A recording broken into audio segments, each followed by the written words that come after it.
Hey guys, what's up? So I'm here to talk about Marvel vs. Capcom 3. Here it is. It's for the PS3. At least I bought the PS3 version. So to be honest, at first I'm actually kind of surprised I actually bought this game. The thing with me is I used to love fighting games. Fighting games used to be like my favorite genre of video games back in the day. But as I get older, as I've gotten older, it's like I seem to learn that, or I never learn, that I buy these games, I play them for like about 3 weeks, and then I completely stop playing them altogether. I really don't know why. The thing with fighting games is you play it, there's only so much you can do with fighting games. You just fight the other characters, you beat the story, you get an ending, there you go. You play online. The thing with me is most of the time I pretty much suck at these games, or I'm okay. I wouldn't go as far as suck, but I'm okay. I go online, get my ass whipped, and never play it again. And I seem to repeat these steps again and again and again. Every new fighting game that comes out, you've probably seen reviews that I've done, but it's just I never seem to learn. But for some reason, I wasn't planning on getting this. I saw the commercial and I was like, you know what, that looks pretty fun. And I have part 2 for the Dreamcast, which came out like 10 years ago. And I loved that one, but will I love this game? Let's get to it. And I should have written down stuff because I know I'm going to forget things, but oh well, let's just get to it. So basically, for those who don't know, this is a fighting game in the vein of Street Fighter.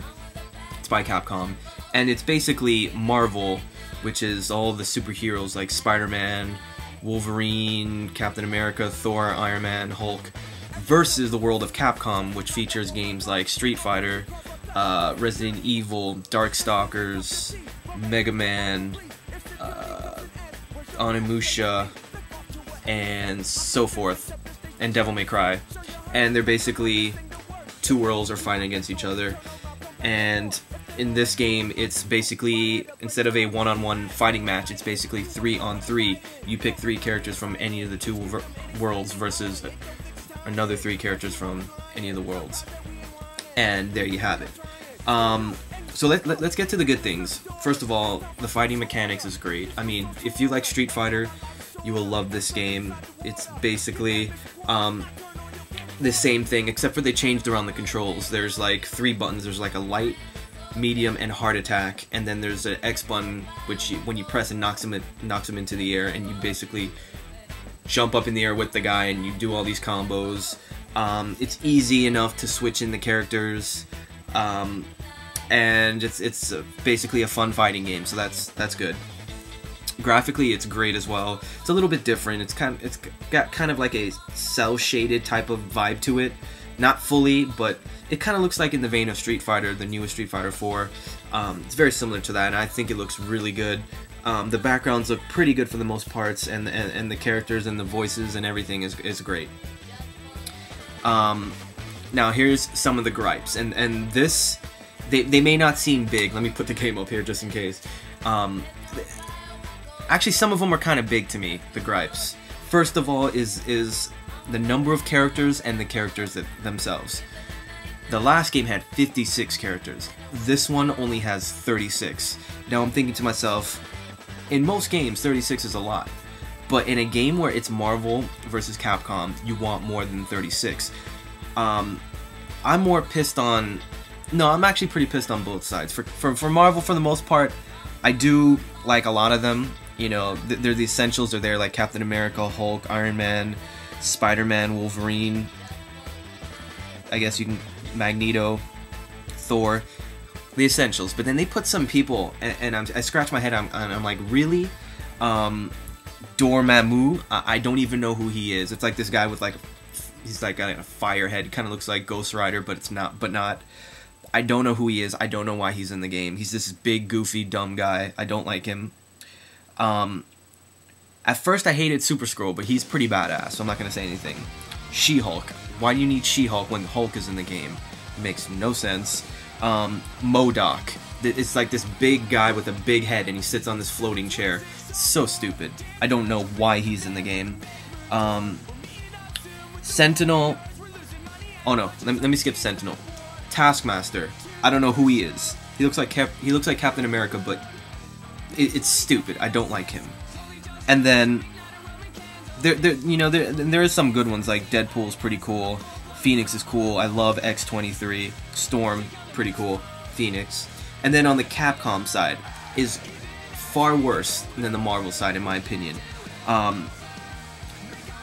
Amaterasu, which is like the stupid dog from Onimusha. Are you kidding me? A dog. And then you got Tronbon, which is like this little girl on this little machine, but I think she's in part 2. But that's fine. You know, I could deal with that. Then you have Zero. I don't know why Zero's in the game. I mean, I guess... And he's annoying as hell in the game. And then you have Beautiful Joe. I'm like, these are like these little tiny guys in the game when you could have put like people from Resident Evil, more Street Fighter guys. It just doesn't make sense. And another thing is with this game, the unlockables. There's really not... I mean, there's... Unlockables is when you can get new endings, artwork, whatever. There's 4 characters to unlock. 4. And the 4 that are unlockable are kind of stupid. For the Marvel side, it's Taskmaster, like I said before, stupid. Sentinel is this... Why Sentinel in the game? Like, nobody will ever want to pick Sentinel. And then on the Capcom side, you have Akuma, which is cool. And you have Hissien Ko, which is like a girl from Street Fighter. That's fine. I just don't understand. Like, if you're gonna have unlockables, have more and have better people. Makes no sense. And speaking of unlockables, you unlock stuff by beating the game with a certain character. But here is the biggest gripe for me. When you're fighting the boss, you obviously have 3 characters. So if you beat the final boss with all 3 characters still intact, you would think you would get the endings for all 3 guys. No. You basically get the ending of the guy who gets the last hit on the boss and dies. So if you like have like Spider-Man, Wolverine, and Storm, and they're all fine, and Storm is in at the end and gets the win, you're only gonna get her ending. How stupid is that? So you're gonna have to do this, you're gonna have to beat the game 36 times. Sure, why not? If you got nothing better to do, sure. It's just very stupid. And of course, let me talk about the online part of this game. I just played it right now. It's just like every fighting game, I get my ass whipped. That's fine. You know, that's on me. That's not on the game. I go in there, these dudes are like flawless. One guy knocks me in the air, does like a 10-hit combo, brings in the next guy in the air, 10-hit combo, and the third guy comes in, 10-hit combo. That's fine. There was a little freeze up a little bit, you know, a little slowdown here and there, nothing to like complain about. But my biggest gripe is you're in a lobby, there's 4 people in there, you cannot watch the 2 people play, which makes absolutely no sense. So you're basically sitting in a screen with like the 2 license cards of the people that are playing. You seeing them, the license go like back and forth like this, and it just says like who the characters they have. You don't watch the game. Biggest letdown right there. I'm like, in Dead or Alive, you know, what I thought was great is when 2 people were fighting, you could sit there and watch them fight. I thought that was the standard, and I think it's like that in Street Fighter 4. So I don't know why you can't do that with this game, which is huge for me because nobody really wants to sit around and just watch a screen of nothing. So that is a huge letdown. But so in the end, oh, and the music's terrible in this game. So, but I mean, I guess you can mute it if you want. But in the end, you know, this is a great fighting game. It's, you know, it's up there with like Street Fighter 4. You know, if you like that game, you'll love this game. Or if you're even into Marvel characters, I think you'll find this to be very entertaining. In the end, I'm going to give it a strong 4 stars out of 5.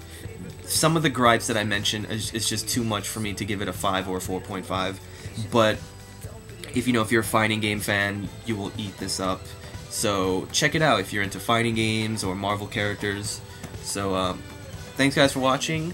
Hope you enjoyed, and this is going to get a 4 stars.